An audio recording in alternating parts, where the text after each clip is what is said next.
I'll take the 20 million, I said quietly, forcing the words past the tight knot in my throat. Once the money is transferred, I'll remove myself from Dorian's life completely. You have 5 days.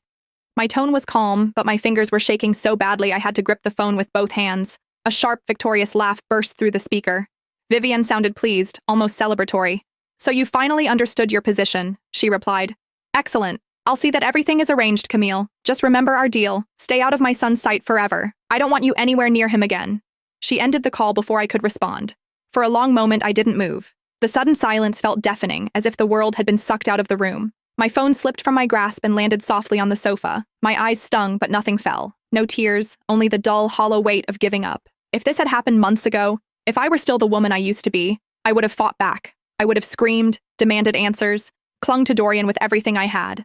But something in me had changed. I was too tired now, too broken to keep battling a world I never belonged to. I shut my eyes and released a shaky breath. This wasn't how our story was meant to end. 5 years earlier, I had found Dorian lying unconscious beside the road, his clothes soaked with blood, his memories erased by the crash that nearly killed him. At that time, I barely had anything myself, just a rundown apartment with cracked walls, a thin mattress I bought secondhand, and enough money to scrape through each week. Still, I brought him home. I cared for him day after day. I cooked simple meals from whatever I could afford. I cleaned his wounds, stayed awake beside his bed at night, whispering reassurances into the darkness. When he finally woke, disoriented and afraid, I forced a smile through my tears and told him, "You're not alone anymore. You're with me." He couldn't remember his family, his past, or even his own name. But somehow, he remembered me. In that tiny apartment, in that fragile little bubble we created, we fell in love. It wasn't grand or glamorous. It was raw, imperfect, real. He worked tirelessly, taking every odd job he could find, saving each dollar. At night, he'd hold my hand and murmur, "One day, Camille, I'll make sure you never have to struggle again. I'll give you everything." And eventually, he did. Because the truth came crashing back into our lives. Dorian wasn't a nobody. He was the heir to one of the most powerful corporate dynasties in the city, born into unimaginable wealth.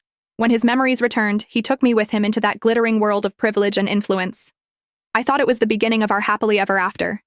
He stood up to Vivian, his cold, commanding mother who treated me like dirt under her heels. He slid a diamond ring onto my finger and vowed, "I choose you. Always. You're my home, Camille." But fairy tales don't last. Then Yvette came back. His first love.